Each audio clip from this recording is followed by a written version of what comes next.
And there it is, absolutely spectacular scenes here. The Weller for now holding off, but let's face it, it's not going to make a difference to this pretty much traction-free track that the riders have been battling with all week long.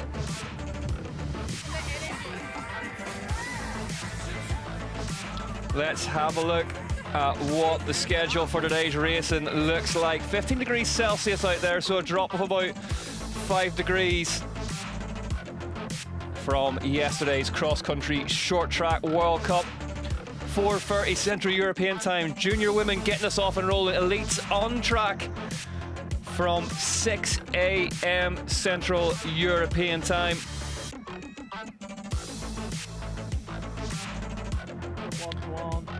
South Korea, let's go. Joining me in the commentary booth today, I'm very proud to say, none other than a two-time UCI Downhill World Cup winner, Mark Beaumont. Mark, this isn't obviously ourselves out on track at the minute, but first chance to get eyes on this brand new South Korean track, and it is loose up there. Yeah, it looks really loose, really unpredictable, ever changing from what we've seen over the last couple of days with training and qualifying. And I think it's an evolving beast these guys are going to face this afternoon. We're on board with Commissar Muck-Off by Riding Addictions, Max and Till Allren, two twins making their elite debuts this weekend. And you can see just through that tree section, the light looks really, really harsh. We saw Till in front with the really, really dark goggle lens on. Is that going to be a factor today, do you think, just actually spotting where the bike needs to be on track?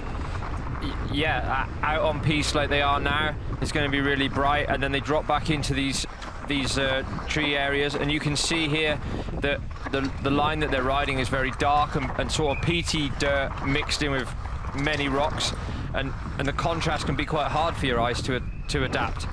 Yeah, we're seeing a track in many ways very, very similar to what we saw in Lake Placid, the penultimate round last year, of these natural, really sort of blown out sections in the woods, and then after that, once you hit the sunlight and the big piece section, speeds massively increase, and some big man-made features out there that have been catching people out. Yeah, definitely. I think people have found it a challenge for sure across the board in both categories, junior and elite. And they're a little bit unsure how to set the bikes up, how to feel comfortable, and also how to find a flow and a rhythm on this track. And let's face it as well, like the human factor. First race of the year, nerves are high. You've come, look at this, massive gap jump, and then the speeds pick back up again. You've come all the way to South Korea. We've seen some big names in the elite ranks not make it through qualifying yesterday. It's a very easy thing to overthink here. Yeah, we've got staples of qualifying not making it in both categories, which is, you know, a big disappointment for them to start the year, for their teams. Like you say, the expense to travel to new parts of the world and have a bit of a slow start to the season, it's hard to overcome.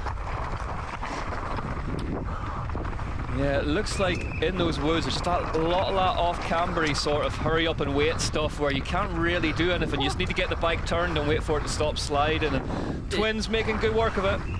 Yeah, they make it look pretty easy. They seem to be finding the flow themselves that we talked about just now. If you look, you see a lot of fist-sized rocks sort of scattered around on the floor. It's kind of messy under the wheel, and that's unpredictable. That is a lap then of the Mona YongPyong Downhill World Cup track riders getting ready to go for the junior races at the top. You can hear the on-site audio, the heartbeat starting. Jackson Goldstone fans all over the world will see him later on this afternoon. But here's your junior women's start list then. Rebecca Bruno for MS Racing will get us underway in 2026. Rosa Zerl, last to drop, just ahead of the winner in round one last season, Rosa Marie Jensen. Jensen fully fit again for this season, a lot of niggles of injury last year, so we get to get a better look at what she can bring to the table. But here we go. 10 seconds. It's Kira 5, Vlar 4, dropping. left. Kira Vlar drops out of the start hut and gets the 2026 UCI Downhill World Cup season off to a roaring start here in Mona, Pyongyang, South Korea. Rebecca Bruno not taking the start, so it's all eyes on the Kiwi Vlar, and already, Mark, plenty of opportunities to get this one wrong straight out of the gate. Yeah, we saw simple crashes on the piste from practice. You get 6 inches off that burned-in line, and it's so easy to roll a rock on your front wheel, and that's it. Next minute, you're down. It's a tricky challenge for the riders here this weekend. Big challenge for the junior riders as well, is that this is all a learning curve on their journey, hopefully through to elites, as we get her through the first split now. Vlar, 43.355, goes round that big gap jump. We saw Nina Hoffman taken out pretty much here in practice earlier on the week. It's just difficult everywhere, isn't it? There's just holes and lots of big rocks filling those holes. Yeah, I think it kind of comes with the territory racing World Cup downhill. You're going to have crashes. You're going to have bumps and bruises, and that's part of pushing the limits. But here it looks like it's nasty when you fall, and you don't get away lightly, you know. Let's get Vlar down towards the second split then. Oh, just comes up late on that gap, but makes it across it. Well held, well held. She used her strength to hold on there. I think she's riding a zeroed bike, is that right, Rick? Yeah, looks like it. Yeah, so let's have a little look as it comes through. Would look like a zero to me with the belt drive, and gearbox would make sense as well, given the jersey on her back, New Zealand bike brand. She's doing a good job. She's nice and tidy. She looks like she's riding within herself. I think it's something we're going to talk about today, I think, in all the categories, is there's kind of a whiff of an enduro stage off this, isn't there, where you're kind of just having to deal with an ever-changing thing and just be comfortable being uncomfortable, I guess. Yeah, and finding that limit. I think this from what we're seeing, it's really easy to override it. Yeah. You can't be too aggressive with the trail. You've got to sort of nurse it. Vlar letting it slide through that right hander. Looking good though.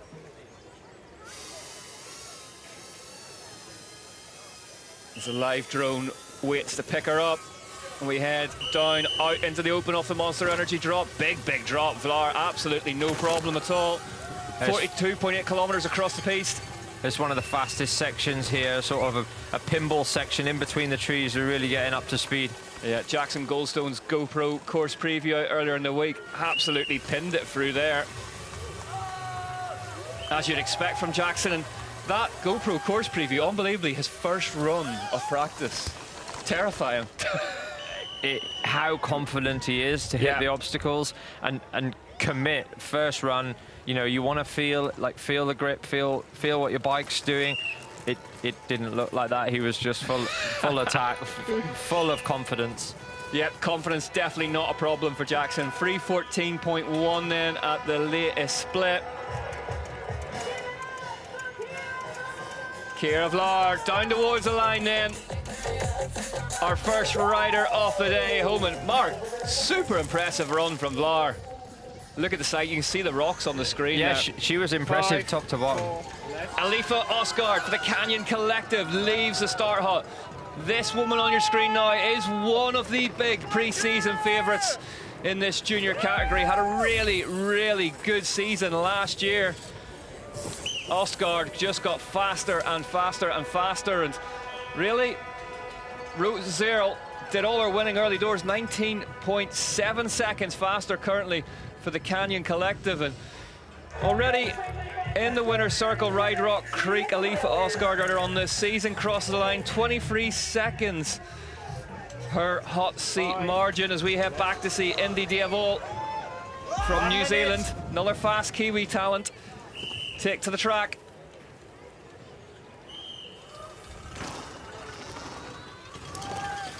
She, pre-season, she won the Oceania Continental Champs this year, so she's had a good pre-season and hoping for good things this afternoon. Yep, will do her confidence absolutely no harm at all. That win. Big competition at that race as ever. Oh, you see her losing the front end there on that off-camber right. Gets across that gap nicely, but 12 seconds down at the fourth split. It's worth noting that some of these juniors, both women and men, it'll be their first international race, their first time on the big stage. So you know, you've got to warm into it. Devil across the line. Nick, 5, next up. 4 left. Tate Pruroids. 1 minute.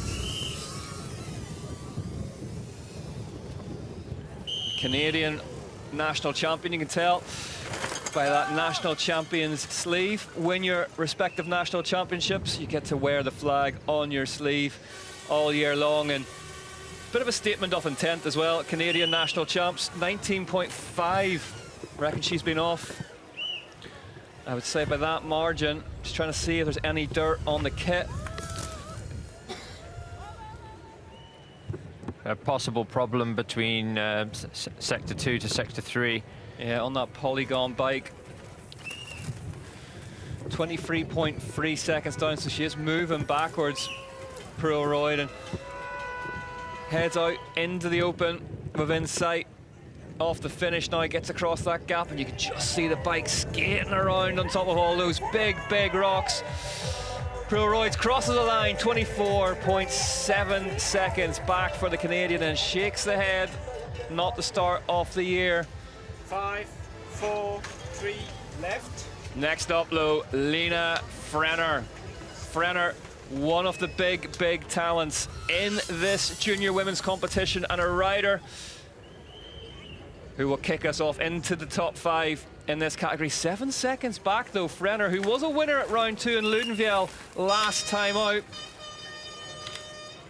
That Adidas Norco squad. It's cool to see a brand like Adidas stepping up into World Cup downhill and being a title sponsor. It's great to see.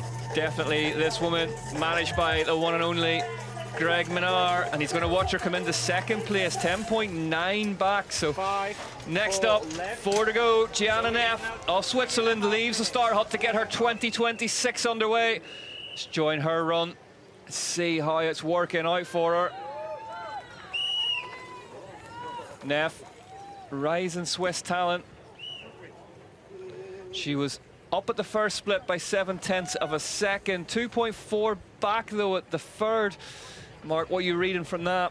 She's had a good pre-season from this, coming off a win at the first IXS to start the year.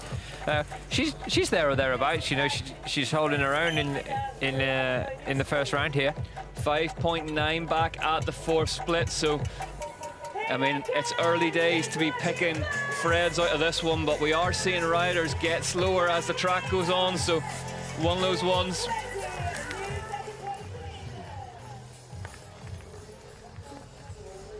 Let's see. Next up, we are going to have Tilly Bodle for Commensal Schwalbe by Lazor, the Australian national champ sleeve on. And what a time Commensal Schwalbe by Lazor had in qualifying yesterday in the elite category. Eva Metcalf, Valentina Hole, Lisa Baumann actually out-qualifying Valentina Hole yesterday. So Tilly Bodle new to that squad, and if she's going to learn about racing, having Valentina Hole as a teammate, not a bad start to things. No, that's a great person to tag onto and take all the information from and drag you up to speed. And that's what it's all about for the junior women, junior men. It's about experience. It's about banking that experience, different terrain, different culture. It evolves you as an athlete, and you'll just gain experience and become faster. And it's everything, isn't it? It's not just the on the bike time. It's how to prepare your kit, how to eat, how to sleep, how to just be around bike races. Great to see these young talents on the bigger teams now. and getting to find that out. They've got their own category now. Very different game from whenever you were racing yourself and you were just in with the big dogs and expected to get on with it. Yeah, exactly. There's a championship to be won for them, and it's worth the big brands investing, and we're seeing that, which can only be great for the sport. Tilly Bodle then 2.9 seconds back at the second split for the Australian national champion. Really aggressive style on the bike though, really pumping it through all these little compressions. You can see that line's just cleared really nicely, but either side of it, really deep piles of rock and just loose earth. Yeah, it's almost like kitty litter, but on a big scale, off the main line. Really interesting. There was a lot of talk of rain yesterday, which seems to have dissipated, but it's one of the points that there's Cedric Ravenel and Max Commensal. What those two know about racing push bikes probably isn't, what they don't know is probably not worth knowing. No, there's definitely some experience there. Fabian Burrell in the background as well. Great to see him back at the races after a horrible crash in the off-season. She looks awesome on the jumps. Tilly is really sending it. Yeah, all action style. Oh, bike tried to get away from underneath her there, but Bodle holding it steady, runs nice and wide out onto that road gap. It's looked good here from Bodle. 3.1 back at the third split, but certainly one of the most action-packed styles we've seen so far. Alifa Osgaard remains in the hot seat so far. Osgaard has a 6.6 second margin, but after Tilly Bodle, who we see on screen at the minute, Rosa Marie Jensen, followed by Rosa Zierl. Two of the really big guns in this category yet to fire here today. 4.5 seconds now, so Bodle, it's been entertaining, it's been fast looking, but it's not adding up on the clock so far. We've not seen any major mistake on our feed though. It seems that just a little bit off everywhere more than a big mistake. There we go, looking forward to seeing more of Tilly Bodle with rides like that in 2026. Finish line camera heads down to the back wheel, so maybe a puncture seen just off-site. Here comes Rosa Marie Jensen for Specialized Gravity then. 2 to go in this junior women's opening UCI Downhill World Cup race of the season. And we're hearing reports as well, the whole Specialized team wearing the new Alpenstars airbag system. Apparently you can see some lights on the jersey. Similar to the technology used in MotoGP, it can inflate on impact, or ideally before impact.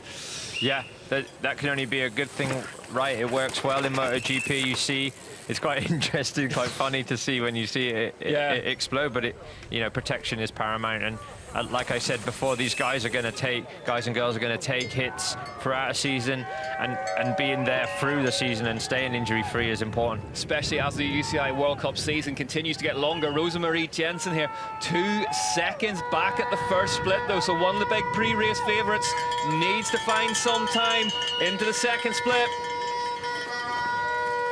See that brand new demo, S-Works demo race bike just launched last week.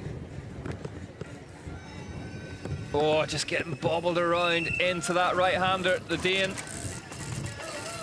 Let's see what the second split is going to tell us about this run, though.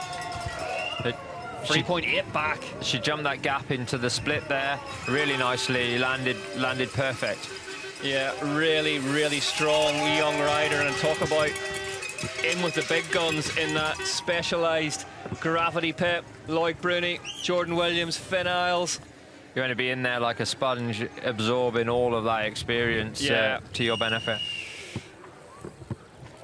Yeah, race pits don't get much more professional than inside that place. And Rosemary Jensen, as I say, won the opening round last year and just then picked up niggles and a couple of injuries and really didn't see her get back to her best. You can just see her turning a really massive gear there, trying to keep that big demo moving across the cross-camber section. 4.7, so it continues to move away. Lost another second in there. Osgaard leads the way from Bodil, Neff, Frenner, and Diavol. Same again here. We're not seeing anything majorly wrong. No real mistakes. Just a little bit off. I think it's the surface as much as anything else, and it's one of those ones that almost pushing cuts into it a little bit more and just slows you down, and it's kind of letting the bike flow with it, not fighting it, but at the same time scrambling for grip. Yeah, yeah. I think it's a fine line between being too aggressive with it and not being aggressive enough. Very, very difficult as well when it's like this and it's off camber and it's deep and it's duffy and there's rocks everywhere. Once you lose speed, it's very, very hard to pick it back up again. 7.1 seconds back off that time of Oscar for Jensen. So this one not going the way she would have envisaged this morning. But this is all learning for these junior riders. They all want to win, of course, Mark. Fiercely competitive, but every time out on the bike is a school day, isn't it? Oh yeah, absolutely. And their trajectory will be so fast, their improvement will be huge. Well, there's your hot seat. Oscar looks on, know that she survived.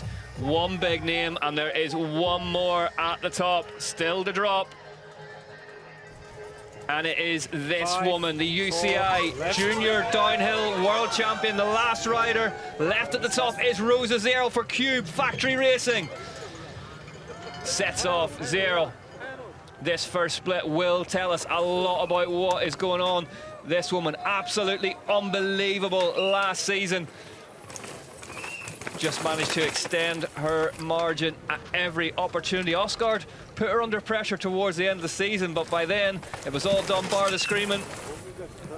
Jumps that step up really nicely. Goes green, first time we've seen that in a while. Rosa Zero, 10th of a second faster. It's not much, but it's something to work with now. She looks great wearing the rainbow stripes as our world champion. Yeah, on that Cube, they've got rid of the big floating brake arm off that bike this year and continuing just to evolve the chassis and sort of just finesse it. And Rosa Zero tips into the woods for the first time then. The Austrian, one of those riders that this place could suit her well. Really nice and neat and tidy. Never, not overly aggressive on the bike, let's say, but that could work today. No, she's back though. She stands tall, very neutral position on her bike. Yeah, she looks composed. She looks good. 0.08 of a second back though at the second split for Rosa Zero. Can she open her account with a win in 2026? Oh. Just slightly wide there. Just waiting for it to come out, get out of the corner a little bit. Got stood up there. Yeah, one in Lenzerheide, her last win last season in Switzerland. So once the series headed across at the Atlantic, Oscar really came into her own, but Zero knows that it's important. Whenever you've got the rainbow stripes on, put a good account yourself in at the round one. 0.4 of a second slower, Mark. Interesting there, she went around that big step down there. Is there a problem? Let's see.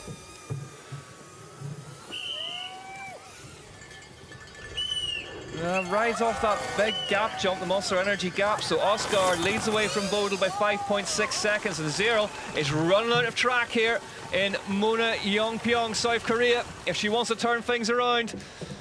Into the last tree section now. There's only this technical bit to go. As the live drone takes a hit. Not ideal. Zero low. I mean, it's inside there. We've not seen that by many of the riders. Yeah, made it work for her, didn't she? Got the bike on there early and tracked across it nicely. Let's see what the fourth split is going to tell us, though. Zero through it now, and it's 1.8 back, so it's going the wrong way for Rosa Zero. I wonder if going around that gap has just cost her a bit of time in there, Mark. Yeah, maybe she had a little bobble we didn't see on the way in or something. Rosa Zero out into the open. Heads towards the finish line. Doesn't look like she's going to start this year with a win. 2.4 seconds back on the time of your winner today. Alifa Osgaard takes the opening UCI Downhill Junior World Cup. What a start to Alifa Osgaard's season, and I've got a funny feeling we're going to see these two trading times all year long. Rosa Zero in the second place of that run. Tilly Bodil on the podium. Third place for her at her first UCI Downhill World Cup. Not bad start.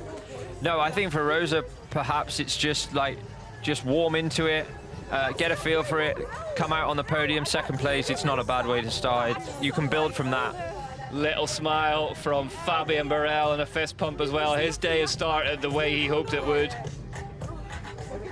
Asks a lot of his riders, Burrell, and even the juniors. He'll be expecting results this year. Oh yeah, for sure. He's one of the most dedicated professionals that that's ever been, and I'm sure that he carries that dedication into his team and his riders. An absolute force of nature. There is your result then. Oscar from Zero, from Bodil, Neff, Jensen, Frenner, Diavo, Vlaar managed to hold on for 8th place. First rider we saw on track this year, Vlaar. Krulroyd in 9th.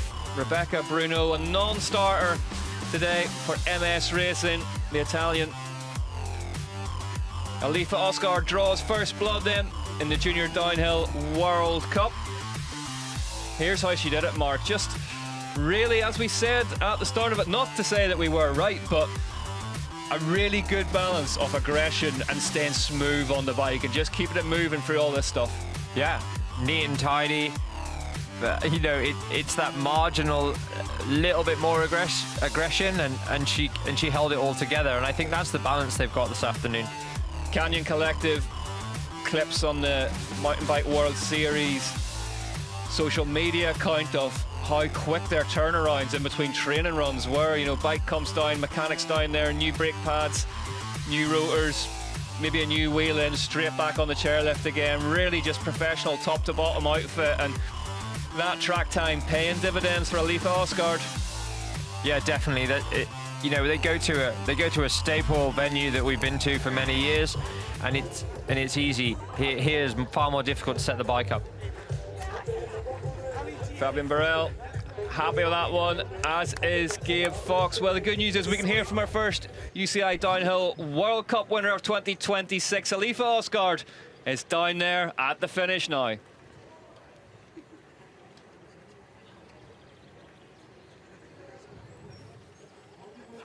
Okay, Alifa, congratulations. First World Cup, first win. How does it feel? It feels unreal. I know how Rosa is. She just gets faster throughout a run, so I was so scared, especially when I saw that first green split. But I had a solid day today. I felt really, really good. So I knew that if I had a clean run and I made it to the bottom, that I could put down a good run. And talk us through the qualifying, because in the reflection of results, it wasn't kind of the reflection of the win here. How do you kind of come back from that? I think it kind of made me angry in a way. Like, I knew that I could do it, and I knew I could put a clean run, but I just happened, like, I struggled in a section and I crashed. And when I get angry, I do pretty good, because, like, I find the fun in having a really hard challenge. So, like, when I'm having fun, it's good. And I love racing Rosa, because she always keeps me on our on my toes. And now I have Tilly, the new on the Comments on Lures or whatever. And so I feel so grateful to race all these people. And then, yeah, so I just put a clean run down and stoked how it turned out. And then what should we expect for the rest of the season from you? I'm just going to have fun, ride well. That's my memo. And that's what it's all about. Yep.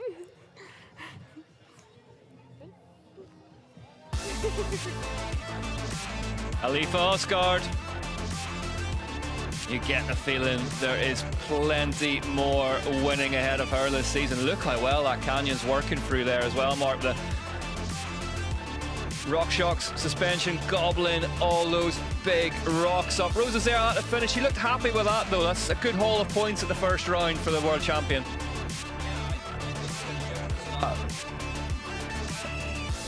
Yeah, of course, you don't want to start the year on the back foot. You want to have at least a steady Let's hear start from Rosa Zerl now.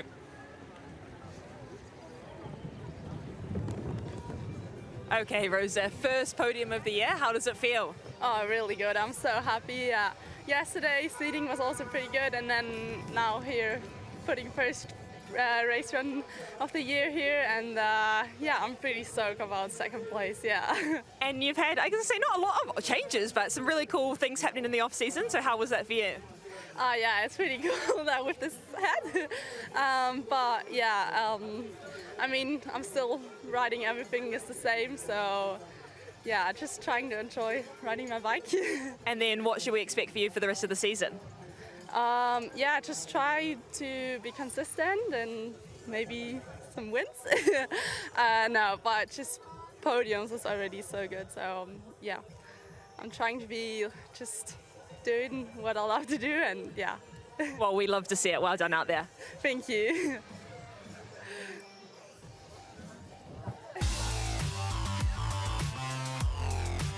Yep, as I say, not the win that she would have come all this way for, Rosa Zierl, but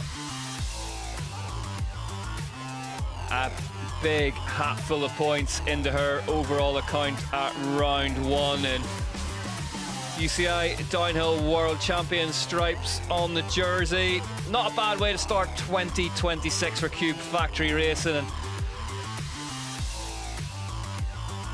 one of those riders, a genuine threat at absolutely every track. So I think we're going to see a lot more of Zierl versus Osgaard this season. Well, we can hear from Tilly Bodle, who is down there now. Let's hear from a very happy young Australian. Tilly, podium on debut as a junior. How is it? Oh my God, the best feeling. I'm so happy, and my goal was to get down and be safe for the rest of the season, so I'm just buzzing. And to be up with the big girls, like, I idolise them, so I'm so happy. Yeah, how is the track? Everyone's kind of talked about that it's very unpredictable, so talk us through it. Definitely unpredictable. However, after all the riders, it's been good because everything's now like bed in and there's good lines. So, I mean, I can't complain. Like, it's a sick track. I love it. Yeah, the best time. And then what sort of confidence does this give you leading into the rest of the season? We know it's a long season, so this must be massive. Yeah, I mean, I'm so sorry, I'm so speechless. But yeah, I can't wait for the rest of the season. Like, I'm just so excited to now go and explore new places and keep going. This is a great high to be on. I'm going to keep it positive for now. Yeah. Well, we're very excited to see how that all turns out for you, and we can't wait. Thank you. Cheers. Tilly Bodle. Interesting point as well, Mark, that for the Australian, New Zealand riders, a bit of a what goes around comes around this one, isn't it? They're not as affected by the time change as those who come all the way from Europe. It's normally them that are feeling the heat from having to travel to Europe, but a couple of hours here.